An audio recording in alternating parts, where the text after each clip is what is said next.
Hi. So for a little while, there was a debate in Congress about passing comprehensive prison reform. I'm just wondering, has that been permanently shelved in Congress, and what your stance is on prison reform? I'm for almost any criminal justice reform you can name. I'm for it. I wrote recently with Kamala Harris about bail reform. And one of the reasons I'm for bail reform is, and I would suggest that everybody read this in here. It's probably the most dramatic case I've ever read, and you should all know the story of it if you have a heart and want to have a heart about our judicial system. It's the story of Khalif Browder. Who's heard of Khalif Browder and his story? Not many. You should all read it. It was in the New Yorker about a year and a half ago. He was arrested for allegedly stealing a backpack. He is put in Rikers Island. He's 16. The bail's $3,000. He cannot come up with bail, so that's the first problem.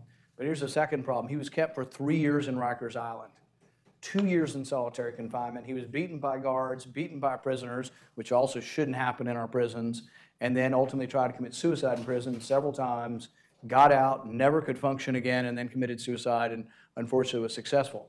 We need reform of this system. The other thing you need to be aware of, and this will be way out there for some of you in the Federal Society, Michelle Alexander. Read her book about, can anybody remember the name? The New Jim Crow.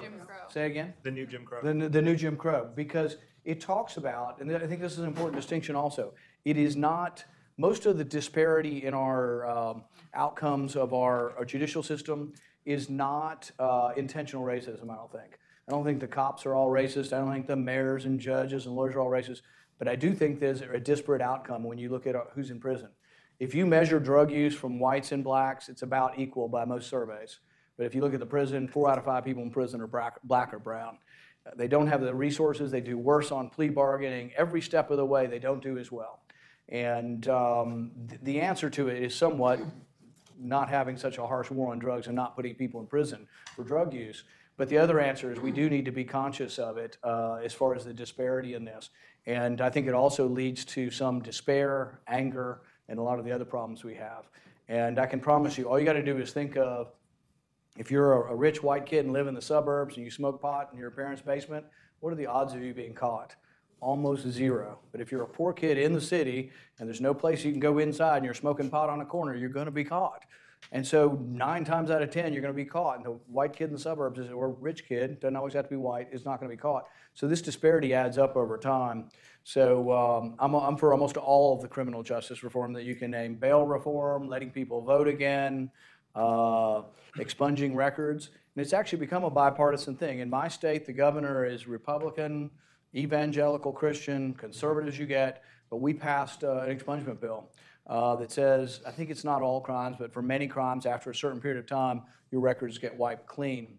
And from a Republican point of view that doesn't want a huge welfare state, I want people to work. If you've committed a crime, you're not going back to work if you've got a record that prevents it. And you're either going back to committing crimes, but to get people back to work, and not everybody will. I mean, a third may work, a third may commit more crimes, and a third are going back to jail. But we have a chance with some people if we'll let them have a second chance.